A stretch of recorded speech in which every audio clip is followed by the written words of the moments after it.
buugga waxaa asal u ah waan gaari doonaa waxaa asal u ah nin la dhaho Kamaaludiin Salaax oo 1958 muqdisho lagu dilay ayaa buugga asal u ah in laga sheekeeyo sheekadii ninkaas laga sheekeynayay iyo xusuus qorkiisii wax laga soo qoray iyo Axmed Bahaadiin aragtidiisa uu ku darsaday ayuu buugga ka dhashay marka waxaan soo hormarinayaa masaaridu badanaa Afrika waxaa loo qaybiyaa laba loo qaybiyaa Afrika ka hooseysa Saxaraha iyo Afrika Saxaraha ka koreysa dhaqaale ahaanna way kala fiican yihiin muuqaal ahaanna way kala duwan yihiin intooda badan way kala duwan yihiin masaariduna shakhsiyan marka la fiiriyo mararka qaar waxaad dhahaysaa Afrika iskuma tirinayaan hadda caawa waxaa kubad ciyaarayso ma aha Senegal iyo Masar maalin waxaa soo qoray taariikhiyan an waxaan aad u jeclahay koobka Afrika kubadda la ciyaaro koobka Afrika iyo Champions League aad u jeclahay labada kubad bas ma u daawada Liverpool waa taageera maalin baa Masar marka aad ba u taageerisay sidii aad u xamaasadaysan waxaan tagay Qaahira 2017 anoo marka inta meel yar oo naadi kubadda lagu daawado ka soo baxay aad u xamaasadaysan oo Masar ay soo badisay Almanya Burkina Faso ka soo badisay ayaa nin masaari iyo madaxo ya ghalabnaakum ya Samara يعني adiga dadkii nimadu waa naga badanay hadda waanigi maanta dhan sacabeynaya ma sharaxadeynaya Masar taageersana marka masaaridu kullu dadka madu isku mid u yihiin laga yaabo inaad kala duwan tahay laakiin qofka Soomaaliga ah ama Soomaali ah ayaa waxay u soo dirtay wafti iyadoo hogaaminayso ayaa waxay dhulka Soomaalida waxay ka qaateen dahab waxay ka qaateen faanta maroodiga waxay ka qaateen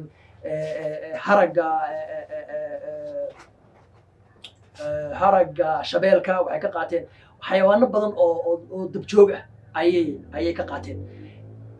magaalada waxaa jirta loo aqsar oo Masar ku taalo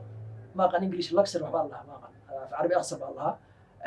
magaaladaas ayaa markii ku soo waran tahay xiladaas oo dhan markii Masar ka soo baxday ilaa ay Soomaaliya tagtay hadda tagtaan Masar oo booqataan Aswaan waa koonfurta Masar dadka inaga noo Soomaalida marka tagtaan Masar waad arkaysaa hal nuubiyi baa dadkaas lahaa marka magaalada tagto safarkaas oo dhan waa arkaysaa meeshu ka soo bilowday ilaa iyo meeshu ku dhamaaday waad arkaysaa waxyaalaha waxa ka mid ah dadka Masar hore ilbaxnimada masaarida uriyay waa aad inaga noogu eg maalin baa waxa dhacday waxaan tagay matxaf al-Misri marka waxaa la tusay boqorad Nefertiti ma ahayd mise mid kale ahayd adu boqorooyin ka mid ah boqorada faraacinada markaan saas ugu baxay waxay ilaa ka gabadha modelistaa Soomaalida iimaan taqaan Soomaa maamada hadda waan soo bixiyay Facebook aan galay sawirkeeda soo bixiyay marka waxay la socotay gabar masaari oo dadka tusta meesha waxaan ku yiri gabadha ka waran lama kala garto qoorta qaabka indhaha timaha say u samaysan yihiin way qaad waxay geysay nimankii madax fagay tir sawirkan dadka saar u eg markaas aan ku yiri asalkii dadkan xadarada sameeyay waxay ahaayeen Soomaali marka aragtina waxay jirta dhahaysa soo asalka Soomaalidu aragtiyo badan baa laga qabaa laakiin aragtida ay jirta asalka Soomaalidu waxay ka soo gudbeen bilaad Raafideyn Iraq bay ka soo gudbeen Siinaa dhulka Masar ayay muddo ku noolaayeen way soo gudbeen koonfur iyo Soomaaliya ilaa maanta meeshay joogaan aragti ayaa sheegaysa waxaan filayaa aragtidaas in laga heliyo buuga Professor Abdullah Mansour in laga heliyo filayaa aragtidaas meesha Soomaalidu usuusheeda loo celinayo markii u horeysay mujtamaca Masar ku nool ay damceen in Afrika ay xiriir la yeeshaan xagee la yeeshaan Soomaaliya yeeshaan ama dhulka Soomaalida ayay la yeesheen kadib way socotay xiriir dambe oo la sheego ama taariikhda qorto ma dhicin Masar waa dhexdaas qabsaday marka aan u malaynayo 200 sano qiyaastii nin la dhaho Maxamed Ali Baasha ما هو أنت تاريخ رسمي أنت لكن محمد علي باشا وحوها مرك بقرطوين بدن بيسوي بدلي واحد بدن بيسوي بدلي محمد علي باشا أيها قبصدي وحقوق دمع مركا إن وضل كان كريجو سيدا يوروب أو كله وهيبقى أود سعر مركا وحكم منها بيرها حقيقة ترسيين بيها مصر روح جاي ونهر النيل وبي النيل سماها وحسوب بحي مركا وحسوب بحي guddiyo iyo aqoon-yahano iyo dad uu soo saamiya manbaca Niil meesha Niil uu ka soo bilowdo soo saamiya dadkaas waxay tageen wadamo badan Afrika tageen Niil wuxuu maraa si siyaabaha kamid 10 dawladood Afrika ama toos ha u maro ama rawaafid ha ku maro 10 dowladood ayuu afrika maraa meelo badan ayay tageen marka dadkaas bictadaas uu soo diray maxamed cali baasha waxay ahayd tii labaad ee masaarig ah ee si rasmi ah u dhex gasha afrikaanka ta saddexaadna waxay ahayd jamaal cabdinaasir markuu qabsaday xilka waxay dhahaan xiska islaamnimada fiir islaam qofka asaas shakhsiyan ma aha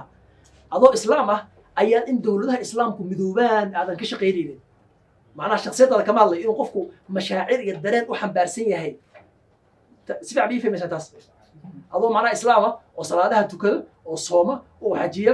ayaa madaxweyne noqonaysaa waxaad leenahay hadda inaan islaam isu keeno aan muhim ii ma aha waxaa muhim ii ah inaan afrikaankaa mideeyo inaan carab mideeyo inaan hebel yani ma fahanti jamaal cabdinaasir marka waxaa muhim u ahaa afrika iyo carab hadda buuggiisa la falsafatu thawra haddaad akhridaan waad helaysaan pdf falsafatu thawra wuxuu ku leeyahay masar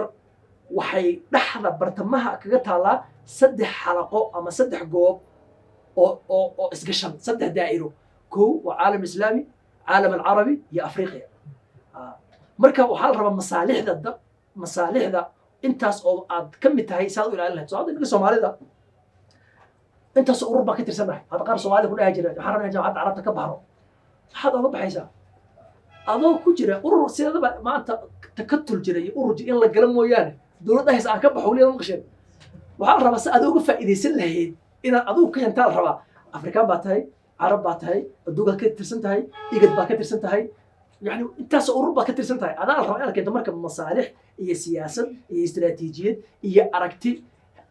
هكتا او مصالح هذا كشقيسه لكن دي سياسه عاطفه ما هي ونعب هي وجعلها هي مدو يا عدام من ما جمال عبد الناصر مركب waxyaabo keen waxa kamid ahaa in masaaridii mar saddexaad waxa markooda waxaan diri waa xijab suud Maxamed Ali Baasha Jamaal Cabdi Naasir in mar saddexaad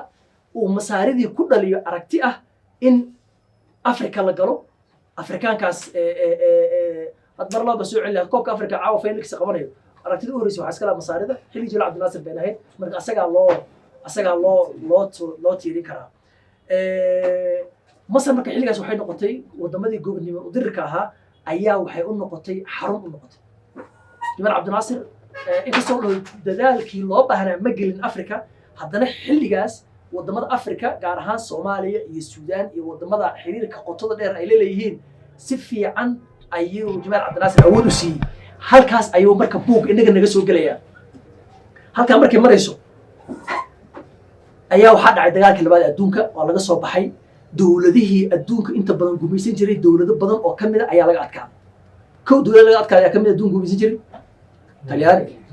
waxa laga adkaado kale Jarmal waxa laga baxay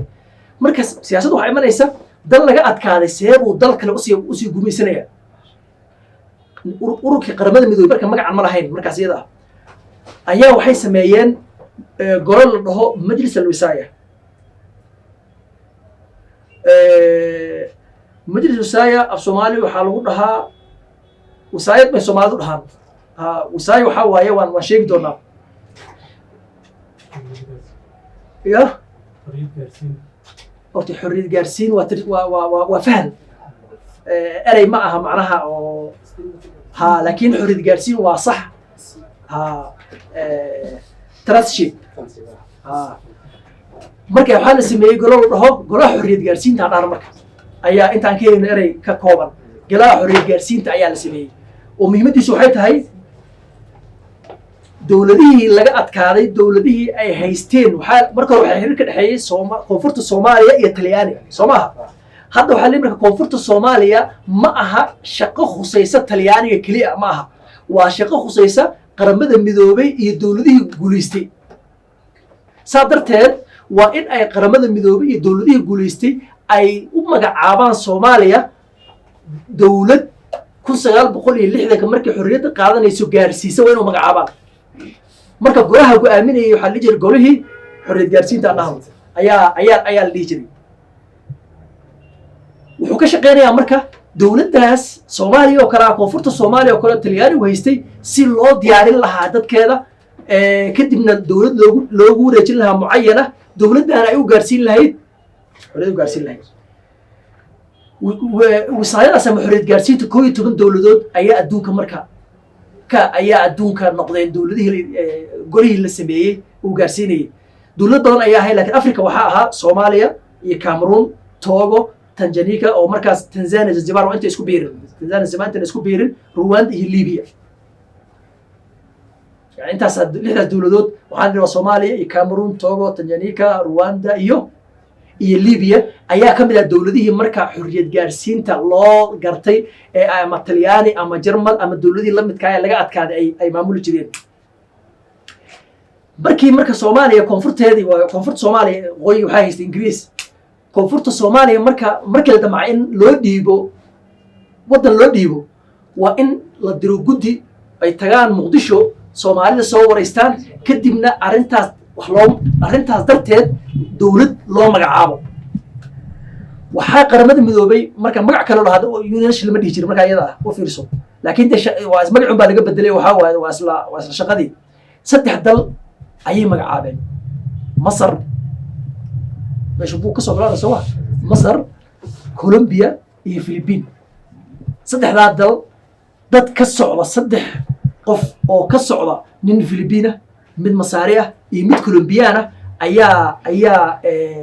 la magacaabay waxaan marka taga Soomaaliya marka Talyaaniga waa loo dhiibay oo Talyaaniga markaas haysta waan tagi doonaa sababta Soomaalida Talyaaniga u doorteen Talyaaniga ayaa markaas haysta oo la yiri Soomaalida koonfureed waxaad gaarsiisaan xurriyad gaarsiiya saddexdaas la magacaabay oo Masar iyo Colombia iyo Philippines ka socday muhiimadda loo diray waxay ahayd inay Soomaaliya tagaan oo ay qiimeeyaan kadibna ay u koorgalaan sidii u socoto barbaarinta Soomaalida loo barbaarinayo systemka dawladnimada qoraal report bay soo celinayaan waxay tagaan qaramada midoobay waxay dhahayaan Talyaanigu si fiican ayuu u wadaa shaqadii loo diray iyo si fiican uma wado shaqada loo diray waa inay fiiriyaan dhaqaalaha waa inay fiiriyaan siyaasadda waa inay fiiriyaan dhaqanka waa inay fiiriyaan is-haysashada bulshada waa inay fiiriyaan labada kale nama khuseeyaan marka Colombia iyo Philippines dadka nama khuseeyaan Masar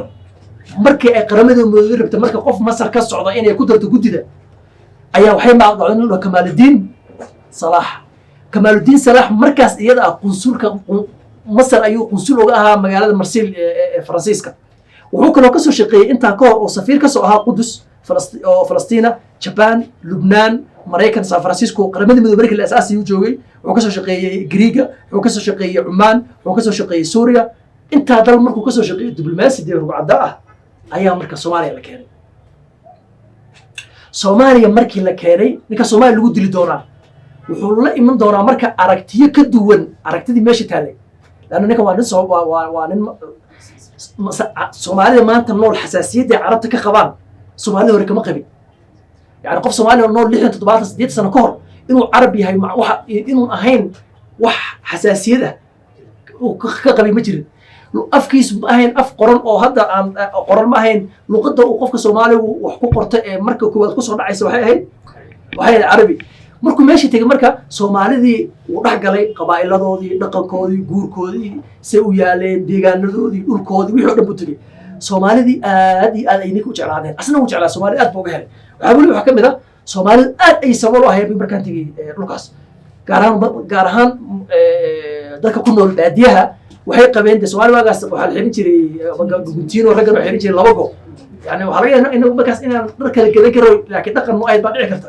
لكن تقف قاهرة كي بتحلي قاسم سان فرانسيسكو وضمن كي ماضي وأرجع حلوه آد بالسبورو أهين لكن حيامها ليا وحكم نيكاس ضد كسبورو كأه وعيو السياسي ضل بدول جمارك جامعة ما يجنن شكول ما يجنن وحقف كسو حي سرادة يربو دقيسنيا بديو كله مجاري كبار المقدسي مجاري كوين قال عيك اسمعي كونفورت بدر كونفورت كشكاية كما هذي وحول وعيو السياسي ضل من المعركة مركان تقول يروح قرنيين يهود قبضة فلسطين دجالك إسرائيلي عرب الحياة شر اللي يجي مقالة باندونغ اللي يجي إندونيسيا شر لو حاجري وحايسري لبا قتلوا أدونك وارسي وحايسري ناتو سما دولة وحاجري مركا هندي وجاميني سنيكي نهرو أو هذا هاي أنه ذيك أنه أعرف عندي أدونك إن لسمايه كتر كلا صدحات سما شركة إندونيسيا كان عاي سوق عاي كل واحد سومالي ده فاهم كل سياسي يضل من المعركة إلا ما تسيدي بعدين وحنا قلنا هيسوون بحاجة وحق زائد على هنا مشكلتنا وانتس maanta villa Soomaaliya waxa laga sheekeynay iyo waxa laga sheekaysaa isku mid ninka Soomaaliga ah madaxweynihiisa iyo shacabka waa isku aragti waa isku fikir wixii lagu sheegay ma qaadanaysa waxa ka mid ah raalli hada hadaysan munaasab ahayn marka qaar waxaa jirta gabdho gabarnimada ku weynaada cilado badan ayaa la sheegaa cilad waxaa ka mid ah inay gabadhu tahay gabar aqli badan gabadhu waxa loo baahan markuu ninku u sheekeeyo oo u sheego inay qaadato wax walba oo loo sheegay garanaysa gabadhii lama guursanayde gabadhii waa in been loo sheegi karo waa in la saraxaadin karo waa in la siixin karo waa in la suuxin karo yani qofkii waa in ay faham macnaha hadal macaan loo sheegi karo laakiin gabadha hadday fahamsan tahay waxaad ka sheekeynaysa o dhan yani waa adag tahay gabadhii marka in raalli ahaada haddaan marka soomaalida mushkiladan haysta waxaa ka mid a xog badan ayaan haynaa waana khalad hadda inteena qof aan siyaasad ka sheekeyn habeenkii ma jira oo dhahay waa nin siyaasi bi ama maalinkii ma jiro yar iyo dumar rag iyo dumar yar iyo weyn ma waan ka sheekeyna marka xogtaas badan dhib bay nagu haysaa inaan macnaha aan wax walba wax ka og waxay kaloo garanay soomaalida xilligaas aan tegey baadiyaha ugu tegey adduunka taxaalufaadka iyo ururada siyaasiga adduunka jira kulli wada garanaya markuu yimid kamaaldiin salax markuu Soomaaliya yimid wuxuu arkay wadamadii oo dhan oo ka shaqeynaya siday Soomaaliya xorriyad u qaadan lahayn sadmay ku noqotay show meeshii la rabay in wadamadu ay ka shaqeeyaan wadamada Talyaaniga wadamadu sheegayto waxa ka mid Talyaaniga Ingiriiska Mareykanka Ethiopia ayaa ka mid marka meeshii tageen oo shaqadii hayaan oo laakiin uu ku qaraasanay soo wax u socdo oo Talyaaniga iyo wadamada aysan diyaar u ahayn in ay Soomaaliya xornimada la gaarsiiyo ayaa waxaa la diray 3 xubnood oo qaran midoob ay direen guddiga waxaa madaxweyne u ahaa mas'uul u ahaa nin New Zealand wadanka New Zealand waxaa ka mid ah xubin Mareykan iyo xubin Hindi ah marka meesha la tagay waxaa la bal meesha waa lagu wareeray inta idinku tagtaan haddana mar labaad UNT la diray Kamaal Salax ka mid ah Filibiinka iyo Colombiyaanka bal idinku soo qiimeeyay wax meesha ka socdo meesha markii la tagay ninkii Hindiga ahaa dhaxal buu noqday labadii kale waxay ku biireen Talyaaniga iyo wadamadii kale ee Soomaaliya dadka ay ku biireen ninkii Mareykanka markuu meesha tagay wuxuu bilaabay inuu la dagaalamo shuuciyadii iyo la dagaalamo nimankii ahaa Soviet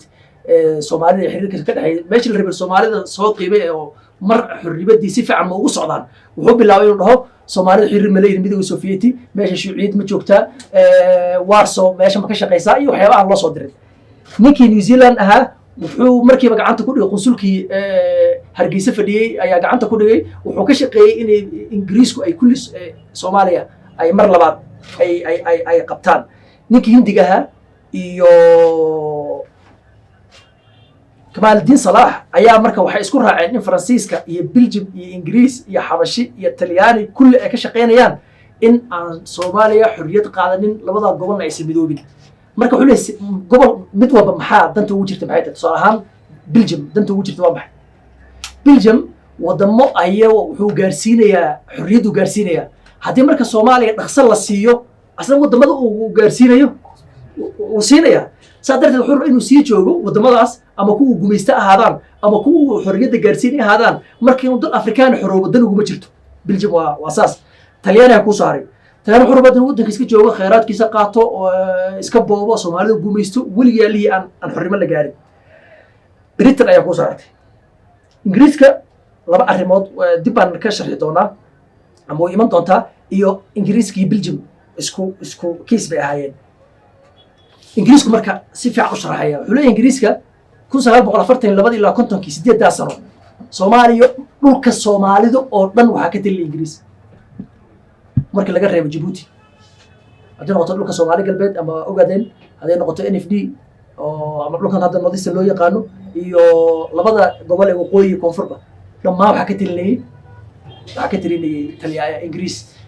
1950 ay Talyaaniga ku wareejin doonaan si koonfurta uu gaarsiiyo xorriyada uu gaarsiiyo Ingiriisku marka wuxuu rabaa Soomaalida ayuu Ingiriisku daraasay Ingiriisku gumaysaha kale uu ka aqli badan yahay shucuubta kale uu ka fahansan yahay Ingiriisku wuxuu fahmay in Soomaalidu ay rabaan wax la dhaho midnimo oo iyo kulli Soomaalida oo dhan inay dawlad noqdaan asaga marka ku jooga Hargeysa uu degan yahay saldhig wax odayaasha Soomaalida ma soo yeeray wuxuu Talyaani inama siin karo ina Soomaalidu oo mid inama siin karo aniga waa inisiin karaa adoo kulli waa ina midayn karaa 1950 ilaa iyo 48 sano u hayay 42 ka hor xilliga Talyaanigu ka talinayeen Soomaaliya lagama ogolayn axsaabta siyaasiga ah hadda SWL baa ugu horreysay ugu weyn xisbi Soomaaliyeed waxaa la sameeyay 8 sano ee Ingiriisku joogay axsaabtii siyaasiga ay u furay Ingiriisku wuxuu yahay inta koonfurta ka talinayay axsaab siyaasi aan furay iskuuladii baa wax ka bedelay waxbarashadii baa Ingiriisku uu ka fiican Talyaanigu gumaysan oo weerarada ka waxba baray Ingiriisku Franciscana ugu xun isticmaalka adduunka haystay marka wuxuu yiri maadaama aniga aan siyaasiyan inay dhisay oo axsaab siyaasi aan furo Talyaanigu ogolayn dhulkii Soomaalida aan hayo wuxuu rabay markii inuu asagu wisaayada gaarsiiyo Soomaalida Ingiriisku oo kadibna dal weyn oo intaas la eg oo Soomaaliya oo kala ah ay ku biiraan Commonwealth ku biiraan oo dhaqaalaha Ingiriiska iyo ay wali sii kabaan Talyaaniga markii loo dhiibay xukunka waxay sameeyeen ururo waxay sameeyeen siyaasi ah oo SWL ka soo horjeeday sameeyeen ururadaas marka waxa urur xisbiga dimuqraadiga waxa hogaaminayay nin gaaloobay oo Edmond la dhihi jiray kadibna islaamku maxamed sheekh Cusmaan wata qaar wasiirka maaliyadda ninka inta badan ahaa Soomaaliya ahaa Edmond la dhihi jiray nimankii kaniisadii waxaas gaaleeyay kadib Talyaanigu la soo shaqeeyay kadib haddana uu islaamay kadibna wasiir maaliyadda waqti badan ahaa xisbigaas ay sameeyeen si masaalixda Talyaaniga SWL markay dhahan Talyaaniga naga baxo waa in la helo xisbi siyaasi oo Soomaali ah oo dhamay annaga Talyaaniga waxa isku ma filin inta Soomaalina si guud bas ninka cadaanka wuxuu aaminsan yahay qofka Afrikaanka ah inuu isku filayn fikrad ahaan wadamadii in Soomaaliya gaar ahaan koonfurta xorriyadda qaadato diidana waxa ka mid Ethiopia Ethiopia waxay wadatay damac ah in Soomaali wax la dhahan ma jiree 1887 markaan caasimadoodii heerar iyo luga qabsadaan ka adkaaday annaga nagu soo biiraan annaga dawlad weyna sidan ah kan ah annaga fadhinay shirki lagu kala goynayay Afrika ee Berlin annaga fadhinay dadkan waa in igu soo biiraan sida Eritrea oo kale Eritrea xoog ku qaad Soomaa Ethiopia aragtidaas wadatay aragtidaas waxaa taageersanaa marka Mareykan xilliga ayada ah saldhigga ugu weyn uu ku leeyahay bariga Afrika waxay Ethiopia ahayd dib waxaan ugu laabanaynaa 1955 ayaa Talyaanigu waxay siiyeen shirkad Mareykan oo Sinclair oo shidaalka baarta waxay siiyeen ogolaansho rasmi ah oo 40 sano in shirkad kale aysan ka baari karin shidaal koonfurta Soomaaliya Sinclair waxay haystaan shidaalka Soomaaliya Soomaha waxay rabaan marka in Ethiopia gacantii ku hayaan 1950 ayaa dhulka Soomaali galbeed ay Ingiriisku siiyeen Ethiopia siiyeen waana dhulka ugu shidaalka badan ee Soomaalidu ay degto dhulka Soomaaliya degto marka wuxuu rabaa Mareykanku u fiirso shidaalka koonfurta Soomaaliya uu haystaa wuxuu rabaa in Ethiopia taageero oo Ethiopia waa saxan tahay si shidaalka xabashida kale ku jira ka Soomaaliya galbeed ku jira oo labada asaga u qaato si guud markii Mareykanku dagaalka labaad duka Mareykanka waddanka koowaad ka faa'iideysan waxa Yurub waa la burburiyay Yurub markii la burburiyay laba arrin Yurub ku qabsaday Mareykan Marshall loo taqaan mashruuc Marshall waa in Yurub oo dhan ganacsigeeda iyo dhaqaalaheeda gacanta lagu dhigo ama ay Mareykanku hogaamiyaan ama qawaacid iyo aragtiyo Mareykan ay hogaamiyaan talabaadna waxay ahayd waa NATO la sameeyay si amniga iyo awoodda iyo quwadda Yurub gacanta ugu hayo taas oo kaloo Afrika keenay Mareykanku sadarteed Mareykanku wuxuu taageersanaa aragtida Ethiopia ah ee dhahaysa in Soomaaliya oo dhan la mideeyo oo Soomaaliya Ethiopia la mideeyo ama ugu yaraan dhulka Soomaali galbeed maanta Ethiopia ay haysato loo daayo Ethiopia wuxuu Mareykanku ka soo horjeeday aragtida Soomaaliya oo dhan in la isu keeno Ingiriisku hogaaminayo sababtoo haddii Soomaaliya dhan dawlad laga dhigo oo Ingiriisku hogaamiyo oo Commonwealth ay galaan asaga wax dana ugu jirto shirkadaha Ingiriiska shidaalka baariya bacanta baariya kadib iyaga hogaaminaya taasoo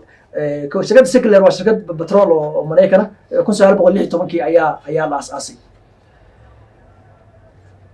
kadib markii wafdiga la soo diray ay imaadeen oo Soomaalida markii la weydiiyay yaa idi gaarsiin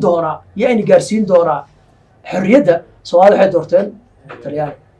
waa mid ka mid ah mawaaqifta siyaasiga ee ugu liita ay Soomaali qaatay weligeed wax awood ah dhaqaale iyo awood aragti iyo awood siyaasad iyo awood maamul oo ay Talyaani lahaayeen ma jirto wuxuu leeyahay buuga talyaanigu wuxuu qortay askar badan markii Ethiopia ku duulayay dhowr iyo soddonkii askar badan oo Soomaali u qortay dadka Soomaalida markay isugu jireen dad Ethiopia nacayb u aadaya askar mushaar kuwa xoog lagu qaato la qafaashay waxaas oo dhan ka mid ahaayeen dadka markay soo laabteen marka shaqo la'aan ayay noqdeen talyaani waxay dhaheen lacag baa inay siinaynaa doodaasaa jirta waa la abaabulo dadkii u codeeyey marka dadkii ugu badnaa waxay ahaayeen buu leeyahay buuga dadkaasi ahaayeen Soomaalidu markii la weydiiyey maxaad Ingiriis ku diideen waxay dhaheen Ingiriisku waxay dhulka Soomaali galbeed waxay siiyeen xabashi bay siiyeen Ingiriiska bixiyay saa darteed ayaan diidanahay kama fikirin Ingiriisku door uu soo celin karaa wadamo kale gobollo kale oo haya oo NFD ka mid tahay ayuu Ingiriisku haya oo Soomaaliya ku soo dari karaa Ingiriisku wuxuu haya waqooyiga Soomaaliya waxa Soomaaliya kama fikirin Soomaalidu waxay siiyeen arrintii talyaani waa mid ka mid ah mowqifyada aad ku liita Soomaalidu ay qaadatay